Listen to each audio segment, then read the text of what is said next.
क'क्राझार गौरां भेलि हटेलाव दिनै डिस्ट्रिक्ट लेभेल माल्टी स्टेकहोल्डार्स आरो इन्टारफेथ रिलिजियस लिडार्स डायलग अन एन्डिं चाइल्ड मेरिजनि सायाव मोनसे सावराय जथुम लादों। इन्ड' ग्लबेल सशियेल सार्भिस ससाइटि आरो क'क्राझार DHEW आन्डार DSWO नि बानजायनायाव बे हाबाफारिया खुंफुंजादों। आथिखालाव सुबुं समाजाव सोलिबाय थानाय बायदि रोखोमनि समाजारि गाज्रि आबहावा जेरै उन्दै बैसोआव हाबा जानाय, हाबा होनाय, उन्दैफोरखौ लांखारनाय, उन्दै हिन्जावसाफोरखौ आथोनारि नारसिननाय बायदि समाजारि गाज्रि थासारिफोरखौ बिथा खालामनानै दिनै आयेनारि आरो समाजारि बिथिंजों बैफोरखौ रैखाथि होनो थाखाय सावरायनाय जादों। बेनिनो रायजो राजाफोरनो मिथिहोनांगौनि सायाव डिस्ट्रिक्ट लेभेल स्टेकहोल्डार्सनि मोनसे सावरायमेल हाबाफारि लानाय जादों आरो बे हाबाफारियावनो आयेननि माखासे हान्जा गेदेर मावख'गिरिफोर लोगोसे मोनफ्रोमबो धोरोमनि साननो हनो गोरोंफोरखौबो बाहागो लानायखौ नुनो मोन्दों। IGSSS ससियेल वेलफेयार डिपार्टमेन्टजों लोगोसे ज' जानानै दिनै जों उन्दै बैसोआव हाबा जानायनि हेंथायै जा जों खामानि मावनांगौ डिस्ट्रिक्टआव बिनि थाखाय जों बेयाव मोनसे एवारनेस केम्प लादों। बेयाव गुबुन धर्मनि लिडार्सफोरखौ जों लेंहरनानै बिसोरजों जों सावरायदों जे मा खालामोबा माबायदि हाबाफारि लायोबा बे उन्दै बैसोआव हाबा जानायखौ जों जोंनि जिल्लानिफ्राय जों बेखौ खमायनो हागोन।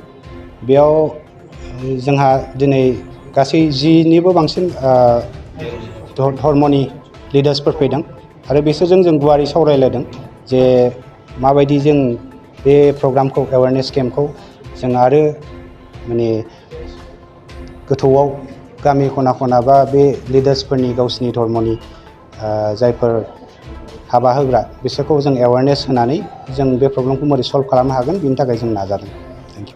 बिनि थाखाय जों अलरेडि जों एवारनेस केम्पखौ लागासिनोखा गुबुन डिपार्टमेन्टजों ज' जानानै जेरै जोंहा एजुकेसन डिपार्टमेन्ट, हेल्थ डिपार्टमेन्टजों ज' जानानै बा पुलिस, चाइल्ड लाइन बेफोरजों ज' जानानै जों बेफोरनि सायाव खामानि मावगासिनो दं आरो बे उन्दै बैसोआव खामानि मावनाय बा ट्राफिकिंआ नुनो मोन्दों जों बांसिन गामि खनानिफ्राय जादों। बिनि मेइन जाहोनानो जाहैबाय जोंनि गार्जेनफ्रा जाय गथ'फोरनि बिमा बिफा बिसोर एवेयर नङा, बिसोर सांग्रांथि गैया बिसोरहा जे गावसिनि गथ'फोरखौ लांनानै अबाव मा खामानियाव बाहायहैदों बिनि थाखायनो जों गामि खनाबो बिनि थाखाय सांग्रांथि मेलखौ लाखिगासिनो दंखायो। नमस्कार। কি কয় আজিৰ যোনটো ৰিলিজিয়াছ লিডাৰ্ছবিলাকৰ লগত সভাটো পাতিছে খুব সুন্দৰ হৈছে। IGSS তেওঁলোকে কি কয় যিখিনি প্ৰগ্ৰামটো পাতাৰ কাৰণে উদ্দেশ্যটো লৈছিলে নিশ্চয় আমি ভাবোঁ আমি সফল হ'ম, কিয়না কি কয় পাৰ্টিচিপেণ্টছবোৰৰো এটা অ'পেন ডিছকাশ্যন ৰখা হৈছে। চ' তেওঁলোকে আমি এই প্ৰগ্ৰামটো তললৈ কেনেকুৱা লৈ যাব পাৰোঁ তেওঁলোকৰো ছাজেশ্যন লৈছোঁ আৰু অহা দিনত আমি নিশ্চয় ভাবোঁ যে যেতিয়া প্ৰগ্ৰামখিনি আমি তলৰ লেভেললৈ যিখিনি এৱেৰনেছটো কৰিব পাৰিম নিশ্চয় আমাৰ বাল্য বিবাহটো প্ৰব্লেমটো সমাধান হ'ব। Thank you.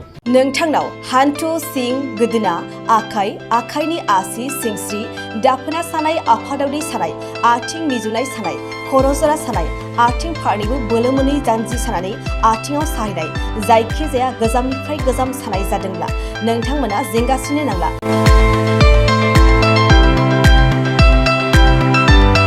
नोंथांमोननि थाखाय खम बेसेनावनो लाबोदों फिल नेचार जइन्ट पेन वेल।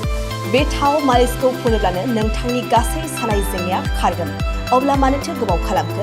अर्डार आरो गोबां मोनथिनो थाखाय नैबे जानबुं नङाव फन खालाम 9974030738।